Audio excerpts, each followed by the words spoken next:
উষাউত্থুপ, পবিত্র সরকার, গৌতম ঘোষ সহ এক ঝাঁক বিশিষ্ট ব্যক্তিবর্গের উপস্থিতিতে বেঙ্গল এক্সিলেন্স অ্যাওয়ার্ড 2024 সম্মানে ভূষিত হলেন বিশিষ্ট আলোকচিত্রী তথা পশ্চিমবঙ্গ সরকারের রাজস্ব বিভাগের যুগ্ম আয়ুক্ত অনুপম হালদার। গীতাঞ্জলির উদ্যোগে তৃতীয় বর্ষের এই অনুষ্ঠানে 23শে জুন হয়ে গেল ইস্টার্ন মেট্রোপলিটন বাইপাস সংলগ্ন এক হোটেলে। অনুষ্ঠানে অনুপম হালদারের আগে সম্মানিত হন বিশিষ্ট নৃত্যশিল্পী তনুশ্রী শঙ্কর। অনুষ্ঠানে অনুপম হালদারকে উত্তরীয় পরিয়ে সম্মানিত করেন রামপ্রসাদ দাস, পুষ্পস্তবক তুলে দিয়ে সম্মানিত করেন যাদবপুর বিশ্ববিদ্যালয়ের উপাচার্য ভাস্কর গুপ্ত এবং বেঙ্গল এক্সিলেন্স অ্যাওয়ার্ড 2024-এর স্মারক তুলে দেন কাশীনাথ দাস। চাপ লাগছে যদি বলো কেন, তার প্রথম কথাই হলো আজকে তো 3টে প্রোগ্রামের একটা চাপ রয়েছে, এটা দ্বিতীয়। বেঙ্গল এক্সিলেন্স অ্যাওয়ার্ড পেয়ে ভালো লাগাটা তো আছেই, একটা যে কোনো ফিল্ডের স্বীকৃতি যে কোনো মানুষই চাই, সে বিজ্ঞানী হোক, খেলোয়াড় হোক, শিল্পী হোক, অভিনেতা হোক, ভাস্কর্য শিল্পী হোক, সবাই চায়।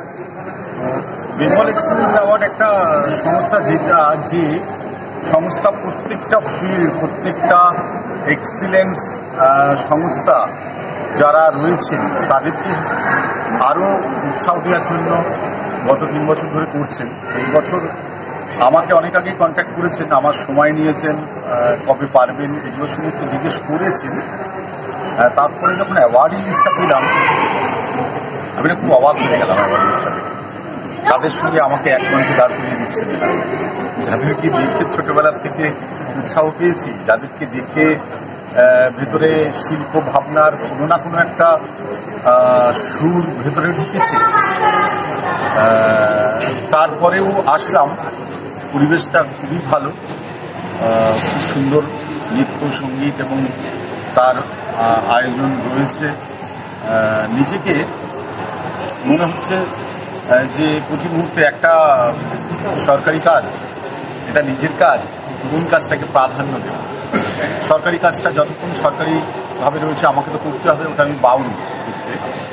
কিন্তু এই যে সম্মান, এই যে স্মারক, এই যে ভালোবাসা, এগুলো চাপিয়ে দেওয়ার মতো নিজের গায়ে আমি নিয়ে নিচ্ছি, তার প্রতিদানে কি দিচ্ছি, তার প্রতিদানে কি আমি সমাজকে একটু হলেও বার্তা দিতে পারছি, সেই ভাবনাটা কিন্তু বারবার আসছে। হয়তো প্রচুর এক্সিবিশন হবে, হয়তো আমি এর পরে আরও নতুন আঙ্গিকে এক্সিবিশন ফটোগ্রাফি আনব। তাছাড়াও তো দরকার আছে যে সমস্ত শিল্পীরা এখনও অজানা হিসেবে সমাজে পড়ে রয়েছে, তাদেরকে সামনে আনতে হবে। তো একটা ছোট্ট ভাবনা আমার রয়েছে, আমি প্রথমেই বলে দিই। সেই ভাবনাটা হলো কলকাতায় একটা আস্তে আস্তে একটা সংস্থা গড়ে উঠছে, যার পেছনে আমি রয়েছি মেন্টর হিসেবে, সেখানে আপনারাও রয়েছেন। সেখানে আমরা সমস্ত রকম শিল্পীদের একটা আর্থিক সহায়তা এবং একটা সামনে নিয়ে যাওয়ার, এগিয়ে যাওয়ার একটা উৎসাহ প্রদান প্ল্যাটফর্ম তৈরি করি, যে প্ল্যাটফর্মটা বেঙ্গলের সবার জন্য, বিশেষ করে যারা পিছিয়ে পড়ার, পিছিয়ে যাওয়া তাদের জন্য। তখন একটা স্যাটিসফ্যাকশন তৈরি হবে, না এগুলো ছাড়াও আমি কিছু করে গেলাম, একটা কিছু রেখে গেলাম, এটুকুই আর কি। অনেক আমার অনুভবের ছবিতে এসছে, যেটা কিছুদিন ধরে ঘটেছে, যে বাংলার বাইরে অনুপমের কাজগুলো একটা স্বীকৃতি লাভ করেছে। বম্বেতে, দিল্লিতে, ঝাড়খণ্ডের মণিকর্ণিকা আর্ট গ্যালারি থেকে শুরু করে দেশের বিভিন্ন প্রদেশে ছড়িয়ে পড়েছে এবং বিদেশের কিছু কিছু জায়গায়, বাংলাদেশ, দুবাইতে কিছু কিছু কাজ গেছে।